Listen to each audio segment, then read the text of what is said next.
지난 주간에 명절이 지나갔죠. 지난 주일에 명절이 시작되는 그 연휴로 연결된 주일이었는데 아마 여러 날들이 이렇게 휴일로 이어지다 보니 많은 우리 교우들 중에 어딘가 이렇게 떠나고 또 국내외 여행하고 이런 가정들이 많이 있었습니다. 어쨌든 가족 간에 모이고 여러 여행들을 많이 하고 그러셨는데 우리가 여행을 많이 하죠. 은퇴하면 뭐 할래요? 이렇게 물으면 여행할래요? 뭐 이런 얘기 하는 분도 많고 여행을 충분히 하고 싶어요? 이런 얘기들을 많이 하죠. 우리가 평소에도 많이 하지만 어쨌든 여행에 대한 그런 소원들이 많이 있습니다. 그런데 여러분, 여행도 조금 개념이 좀 다른 여행들이 있습니다. 흔히 우리가 여행 그러면 거의 대부분 관광합니다. 90% 이상은 다 관광입니다. 어디 좋은 데 있대 그러면 쫓아가서 사진 찍고 휙 둘러보고 오면 그게 여행입니다. 그리고 물으면 잘 몰라. 갔다 온데도 잘 모르고 뭐 이런 경우도 있고 대부분 우리의 여행은 관광입니다. 그런데 똑같은 여행이지만 답사 여행도 있습니다. 신앙 답사 혹은 역사적인 답사, 뭐 교육적인 답사, 뭐 여러 가지 그런 게 있겠죠. 똑같은 여행인데 관광과 답사는 너무너무 다른. 근데 답사형 여행을 하는 사람은 그리 많지 않습니다. 5%도 안 될 것 같아요. 거의 관광 여행을 대부분 하는 거죠. 유홍준 교수라고 하는 분이 1990년도 초에 나의 문화유산 답사기라고 하는 책을 냅니다. 저 책이 지금 엄청 많아졌습니다. 10권 정도 쓴 것 같아요. 근데 첫 권이 나왔을 때 우리나라에 엄청난 영향을 줍니다. 센세이션을 일으킵니다. 특히 젊은 세대들에게 이 엄청난 많은 영향을 줍니다. 93년도에 나왔으니까 첫 책이. 그런데 책의 제목이 나의 문화유산 답사기. 문화유산을 답사하는 여행입니다. 우리가 문화유산 잘 모르잖아요. 가서 이렇게 보면 현판 뭔지도 모르겠고 유적지 가봐도 뭐가 뭔지 알아요? 잘 모르고 그냥 관광하고 온 거죠. 근데 그것을 자세히 책으로 기록하고 의미를 남기고 역사적인 사실들도 기록으로 남기고 이렇게 해서 좋은 책을 씁니다. 그 유홍준 교수가 저 책 쓰고 너무 유명세를 타면서 나중에 문화부 장관도 하잖아요. 그만큼 저 책 유명세를 떼고 많은 영향을 주었어요. 근데 이 책을 쓴 유 교수의 책의 서론에 이런 글이 있습니다. 미술사를 전공한 이후 내게 주위 사람들이 가장 많이 던지는 질문이 있었습니다. 내게 자꾸 질문을 하는 거예요. 미술 어렵잖아요. 미술관 가서 보면 알아요? 잘 모르잖아. 그러니까 이런 질문을 한 거예요. 어떻게 하면 미술에 관한 안목을 갖출 수 있습니까? 그 방법이 있느냐고 물은 것입니다. 교수에게 묻는 거니까 그럴싸하잖아요. 하지만 이 막연한 물음에 내가 대답할 수 있는 최선의 묘책은 그러면서 그가 얘기한 얘기 이런 얘기가 있습니다. 인간은 아는 만큼 느낄 뿐이며 느낀 만큼 보인다. 저는 개인적으로 이 책을 나올 때 사서 읽고 제 여행 문화도 바뀌었는데 이 글을 읽으면서 제가 많은 충격도 받기도 했습니다. 아, 그렇구나. 근데 여러분, 하나님 나라도 하나님 나라, 하나님 나라도 느끼고 아는 만큼 보입니다. 근데 우리가 하나님 나라를 지금 신앙생활 하잖아요. 지금 신앙생활 하는데 그것을 여행이라고 생각해 보세요. 대부분의 사람들은 관광하는 것으로 끝납니다. 믿음의 답사 이런 것들은 거의 없고 관광하고 사진 찍고 SNS 뭔가 올리고 끝. 자, 여러분, 우리는 신앙의 여정을 어떻게 가고 있는지, 하나님 나라는 도대체 어떤 모습인지 그렇게 접근해 보려고 하는데요. 오늘 말씀이 하나님 나라예요. 주제는 아는 만큼 보이는 하나님 나라. 그런데 이게 얼마나 중요한 주제입니까? 그리스도인 된 우리 모두에게 너무 중요한 주제가 하나님 나라입니다. 하나님 나라 얼마나 아는지, 나와 하나님 나라 어떤 관계가 있는지. 성경은 특별히 신약 성경을 관통하는 핵심 주제는 하나님 나라입니다. 구약 신약 비교해 볼 때 신약 성경은 더 확실합니다. 하나님 나라 얘기가 그냥 여기저기 성경을 들추면 어디든지 다 있습니다. 그중에 정말 소중한 내용은 신약 성경 복음서 말씀입니다. 예수님의 그 귀한 비유의 말씀들로 가득 찬 모든 신약 성경의 복음서의 말씀들은 다 하나같이 하나님 나라 얘기입니다. 잘 못 알아먹을까 봐 예수님이 아주 쉬운 비유로 하나님 나라를 얘기하십니다. 그 얘기를 듣고 하나님 나라를 꿈꾸도록, 경험하도록, 하나님 나라를 살도록 주님이 다양하게 말씀을 주셨습니다. 신약은 하나님 나라로 가득 찬 말씀들입니다. 복음서 말할 것도 없고요. 오늘 본문인 사도행전과 나머지 전체 신약 성경에서 하나님 나라의 교훈은 그야말로 지배적인 주제거리들입니다. 하나님 나라 어떻게 알고 계십니까? 그런가 하면 구약 성경도 마찬가지. 구약 성경도 비록 하나님 나라라는 용어가 등장하지는 않지만 구약 성경은 하나님이 다스리신다는 주제를 반복적으로 강조합니다. 하나님의 통치, 하나님이 주관하시고 역사하시는 그 나라, 이 얘기를 계속 강조해서 하나님 나라를 증거합니다. 그렇다면 여러분, 왜 성경은 이렇게 초지일관 하나님 나라를 강조하고 있는 것일까요? 성경을 읽는데 하나님 나라를 읽어내야 되는데 괜히 뭐 인물만 자꾸 기억하고 뭐 스토리만 기억하고 이러면 좀 곤란하잖아요. 진짜 핵심은 하나님 나라 얘기입니다. 왜 하나님 나라를 강조하는 걸까? 이에 대한 대답을 위해서는 먼저 우리 생각을 좀 걷어낼 것이 필요합니다. 먼저 천당 개념과 하나님 나라의 개념이 무척 다르다는 점을 우리가 헤아려야 됩니다. 하나님 나라의 가르침은 천당에 대한 오해를 걷어내는 것에서부터 시작해야 한다는 것입니다. 뭔가 좀 하나님 나라를 이해하려면 우리에게는 오해, 우리 나라의 문화적인 것이 영향을 주기도 한 천당 이야기. 하나님 나라와 천당 딱 똑같은 얘기인데 조금 내용을 들어가 보면 우리 속에 이미 내재된 이해들이 좀 있어요. 하나님 나라하고 조금 이렇게 맞서는 경향이 있는 내용들이거든요. 그래서 천당 얘기를 개념 정리하실 필요가 있습니다. 사랑하는 여러분, 하나님 나라가 천당 이야기로 만약에 국한되면 생기는 위험은 이런 것들입니다.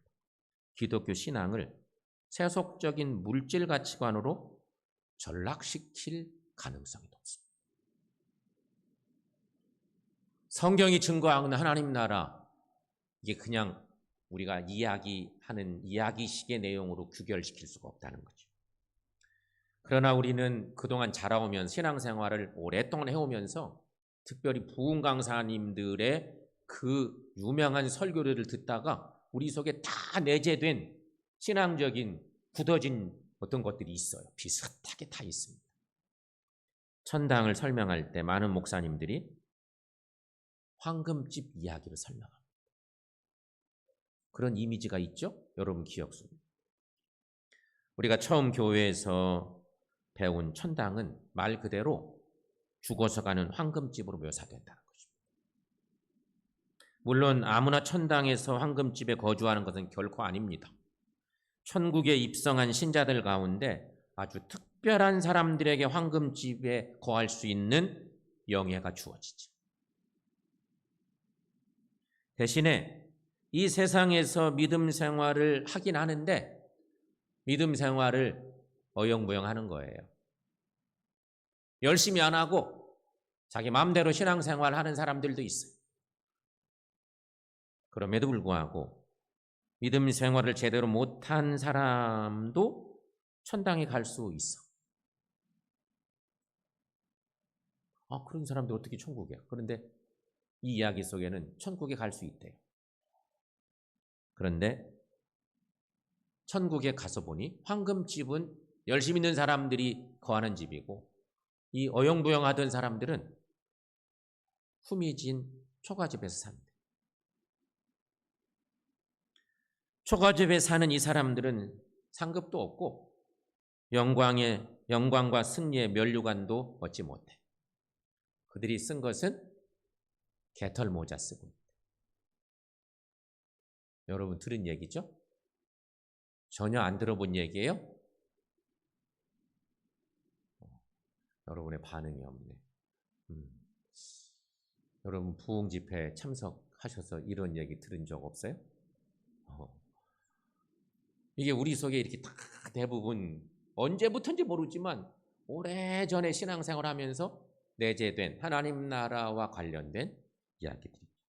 그런데 여러분, 우리가 아는 전통적 천당 이야기에는 천국에서도 하나님을 사람들을 대우할 때 차별이 있다고 하는 복선이 깔려 있어요. 그 이야기죠. 천국에도 차등이 있다면 여러분 당연히 더 나은 대접을 받기 위해 열심히 신앙생활할 것을 권면해야만 했던 거지요. 이것이 그동안 한국교회 강단에서 행해왔던 일반적인 천국 설교 레파토리에 있는데요. 그걸 다 부정하려고 하는 얘기는 아니고 하나님 나라, 성서가 자는 하나님의 나라에 대한 이해를 그 이야기는 다 담지 못하고 왜곡되게 담았다는 것이죠. 하지만 여러분, 우리는 분명히 알아야 합니다. 이런 천당 이야기는 예수님을 믿는 목적과 결과는 복받는 것임을 강조하려는 잘못된 가치관을 반영하고 있다는 사실입니다. 좀 한계가 분명히 드러나는 그런 이야기인 것입니다. 그렇다면 여러분, 성경이 하나님의 나라를 핵심적인 교훈으로 가르치는 이유가 뭘까? 특별히 여러분, 예수님의 복음서 말씀은 다 하나님 나라와 관계된 말씀들이에요. 어디 하나 뺄 것이 없어요. 다 하나님 나라 얘기예요. 예수님이 우리에게 전하고 싶은 진짜 얘기는 너희들 내 말씀을 들으면 하나님 나라를 꿈꾸고 살아라. 이 땅에 사는 동안에도 하나님을 불러받아 천국에 가서 살 때에도 말할 것도 없고 하나님 나라를 꿈꾸며 살라는 거예요. 그게 주님이 전하는 말씀인데 여러분, 성경이 하나님 나라를 핵심적인 교훈으로 가르치는 이유가 뭘까? 이것은 성도들에게 물질적인 복을 얻게 주는 데 목적이 있는 것이 아니고 하나님 나라는 하나님의 통치로서 이 땅에 임하게 되는 것을 알게 하고 싶습니다. 사랑하는 여러분, 이런 예를 하나 들어볼게요. 한국에 있는 미국 대사관이 있다고 합시다. 서울에 가면 있죠. 그 유명한 한국에 있는 미국 대사관은 한국 땅에 있습니다. 하지만 실상은 미국 대통령의 명령을 따라 움직이기 때문에 한국이 아니라 거기는 미국 땅입니다. 그렇게 할애합니다. 대사관을 만들 때. 요거 생각해 보시면 여러분, 그렇다면 하나님 나라도 고작 죽어서 가는 아름다운 왕궁 정도가 아니라 현재적으로 이 땅에 임하게 될 하나님의 다스림입니다. 하나님이 개입하시고 찾아오셔서 만나주시는 사람들에게 하나님의 나라가 이 말은 것입니다. 이것을 조금 어려운 말로 하나님 나라의 현재성이라고 말합니다. 하나님 나라의 현재성. 정말 하나님을 만나고 하나님의 은혜 가운데 거하는 사람은 오늘 하나님의 나라에 있는 것이에요. 이게 하나님 나라의 현재성입니다. 하나님의 나라는 이미 임했습니다. 하지만 아직 궁극적인 완성을 이루지 못했습니다. 우리는 완성될 하나님 나라를 기다립니다. 그것을 조금 더 다른 말로 말하면 하나님 나라의 미래성. 이 같은 개념의 말입니다. 하나님 나라의 현재성 그리고 하나님 나라의 미래성입니다. 이 현재성과 미래성의 관계를 간략하게 언급하기 위해서 하나님 나라를 그 유명한 말로 이렇게 정의합니다. 이미 그러나 아직 이렇게 말합니다. 하나님 나라는 그런 것입니다. 황금찜 이야기 속에는 부분적으로 있지만 다 담지를 못했습니다. 하나님의 나라는 현재 이미 우리 삶의 자리에 있습니다. 그러나 완성된 하나님의 나라가 아니니 아직이라는 것입니다. 자, 여러분, 그렇다면 천당과 하나님의 나라의 개념에 대한 구별을 할 수 있겠습니까? 어때요? 천당과 하나님의 나라의 개념의 구별. 그렇다면 우리가 하나님의 나라를 분명히 알게 될 때 어떤 결과들이 주어져야 될까? 하나님의 나라에 대해서 우리가 신앙적으로 잘 붙들고 살게 된다면 어떤 변화가 일어나야 될까? 하나님의 사람들에게 이 땅에 사는 동안 어떤 믿음의 자세가 필요할까? 이런 거죠. 첫째는 현재를 새로운 관점으로 살아가게 된다는 것입니다. 천당 이야기는 하나님의 나라를 그저 죽어서 맛보게 된다고 이해합니다. 이는 전혀 잘못된 생각은 아닙니다. 그렇다고 해서 하나님 나라에 대한 충분한 설명이라고 말할 수도 없겠습니다. 하나님의 나라의 강조점은 우리가 사는 지금 하나님의 나라가 임하고 있다는 점입니다. 그런데 이렇게 하나님의 나라가 우리 가운데 들어와 있지만 여전히 이 땅에 사는 신자들은 악의 공격에 노출되기도 하고 극심한 고통의 자리에 놓이게 되기도 합니다. 그렇기 때문에 우리는 완성될 미래를 간절히 소망하게 되는 거죠. 탄식하면서 간절히 주님의 오심을 기다립니다. 주 예수여 어서 오시옵소서. 마라나타를 외치면서 주님의 오심을 기다리고 하나님 나라를 경험하고 살지만 많은 초대교인들은 주님이 어서 오시기를 소망하고 기대했던 것이죠. 여러분, 이것이 바로 하나님 나라의 미래적인 국면이 있어야 하는 중요한 이유이기도 한 것이죠. 성도 여러분, 하나님 나라의 미래성은 그래서 참으로 중요한 부분. 그렇습니다. 미래적인 하나님 나라가 있기 때문에 오늘 고통의 자리에서 신음하는 사람들을 이렇게 세우는 힘을 얻게 하는 놀라운 원동력인 것입니다. 제자들이 예수님의 부활을 경험했어요. 그리고 주님의 부활하심을 목격하고 제자들의 마음이 확 떴습니다. 너무너무 좋아요. 근데 혼란하기도 해요. 좋기도 한데 여러 가지로 혼란스러운 상황을 만나고 있었어요. 그런데 오늘 사도행전 1장 오늘 본문 보면 6절 말씀에 제자들이 말해요. 주께서 이스라엘 나라를 회복하심이 이때니까. 얼마나 막 복잡하고 힘들어요. 예수님이 너희들 절대 예루살렘을 떠나지 말고 내가 너에게 보낼 그 성령을 기다리라고 막 이런 말씀 주시죠. 그리고 이제 주님이 이제 승천하셔야 되는데 그걸 아직 감지는 못했고 여러 가지로 좀 불안해요. 예수의 제자들이.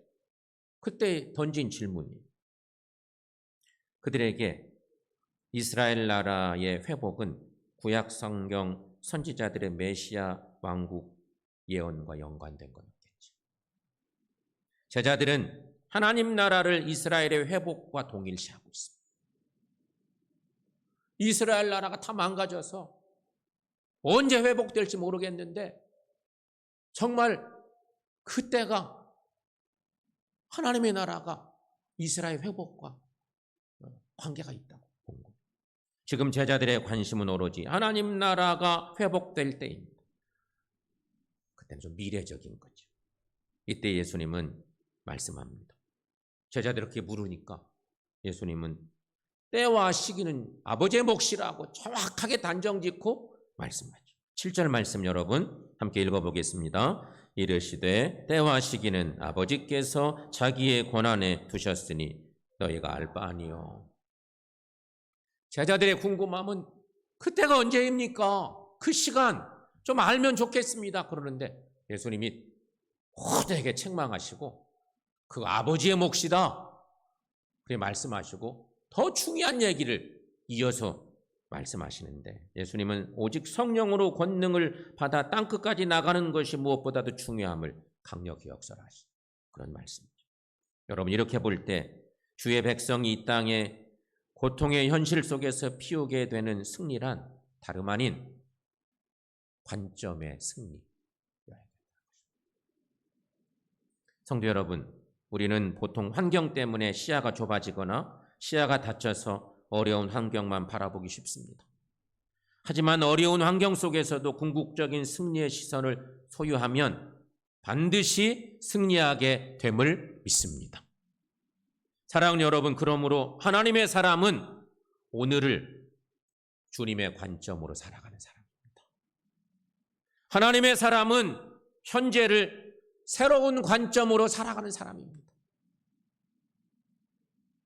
이게 하나님 나라를 살고 있는 사람입니다. 사랑하는 여러분, 우리 모두 이런 은혜가 있으시기를 축원합니다. 두 번째로는요, 하나님의 나라를 분명히 알게 될 때 나타난 현상. 두 번째는 무한대로 넓은 현실을 살아가게 된다는 것입니다. 천당 이야기는 우리를 나와 내 교회라는 지극히 좁은 소우주에 가둬뒀습니다. 하지만 하나님의 나라는 무한대로 확장된 현실을 향해 나가게 만듭니다. 제자들은 그저 예루살렘에 웅크리고 앉아있는 자들이 아니라 자리를 박차고 일어나 더 어려운 상황으로 나가도록 주님이 명령하십니다. 오늘 본문 8절 말씀인데 그 유명한 말씀이 이렇게 연결이 되는 거예요. 때와 기한 때문에 거기에 목숨 걸은 제자들에게 그거 신경 쓰지 말고 이렇게 해야 돼. 그렇게 연결될 말씀이 그 유명한 사도행전 1장 8절의 말씀이죠. 함께 읽습니다. 오직 성령이 너에게 임하시면 너희가 권능을 받고 예루살렘과 온 유대와 사마리아와 땅끝까지 이르러 내 증인이 되리라 하시니라. 아멘. 복음의 증인들은 예루살렘을 넘어 유대와 사마리아와 그리고 마침내 땅끝까지. 제자들이 볼 때는 로마 제국 전체였어요. 로마가 그들을 얼마나 힘들게 했어요. 이스라엘을 얼마나 힘들게 했어요. 그래서 그렇게 고백해요. 여러분 이것은 우리 주님의 마음이 온 세상을 향한 범위까지 확장되고 있음을 보여주는 것입니다. 우리 주님은 모든 열방에 관심을 갖고 계십니다. 우리 예수님이 땅끝까지 나아가 영혼들을 품에 안기를 원하시는 분이라는 사실을 알게 될 때 좁은 개념의 구원은 무너지게 될 것입니다. 성도 여러분, 우리 시대 성도들의 문제는요, 우리 모두가 안고 있는 문제인데 하나님의 자녀로 살지만 우리 시대의 모든 성도들에게 있는 문제는 구원과 삶의 현실이 지극히 좁고 편협함에 있다는 것입니다. 그저 예수를 믿어서 내 문제 해결을 받고 내면 세계를 치유받고 남보다 더 잘 사는 생활을 하는 것에 온통 집중하고 있습니다. 또한 구원은 영혼이 구원받는 것으로 신앙생활은 고작 교회 생활하는 것으로 국한될 때가 많습니다. 여러분, 이것이 바로 천당 개념 때문에 야기된 잘못된 가르침입니다. 그런데 김영국 목사라는 분이 쓴 교회 안의 거짓말이라는 책이 있습니다. 껄끄럽죠? 책 제목도. 교회 안의 거짓말. 이 목사님이 이런 글을 쓰고 있습니다. 이 내용이 좀 긴데 우리에게 많은 것을 생각하게 하는데요. 제가 한번 소개해 볼게요. 우리가 이 예수님을 알게 되었다는 것은 이 세상이 전부인 줄 알고 살아가던 나를 그분의 나라에 초대하셔서 새로이 시작된 다른 세계, 새 시대에 들어가게 하셨다는 것을 보게 되었다는 의미입니다. 예수님은 내 죄를 사하신 분, 나를 천국 가게 하시는 분을 넘어서 나 같은 사람이 하나님 나라에 속해서 그분의 다스림을 받도록 새로운 세계를 꿈꾸며 살아갈 수 있도록 하시는 분입니다.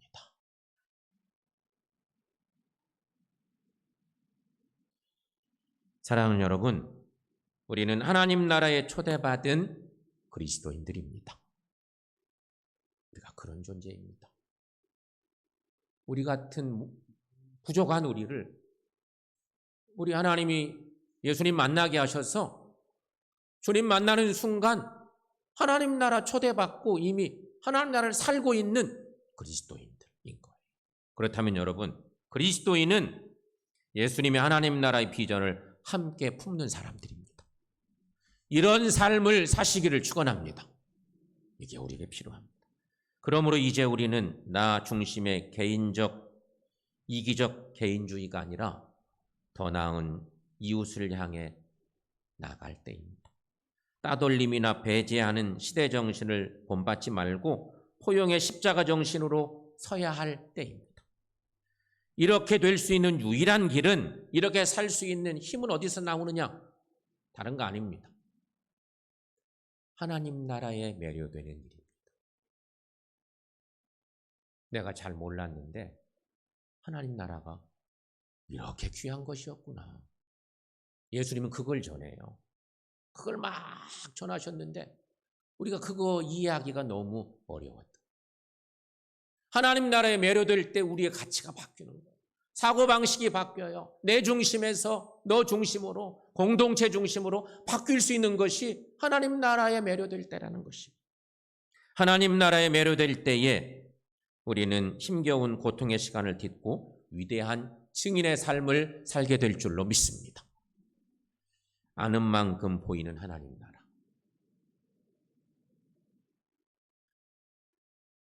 그 유명한 책 속에서 이렇게 따낸 말이긴 한데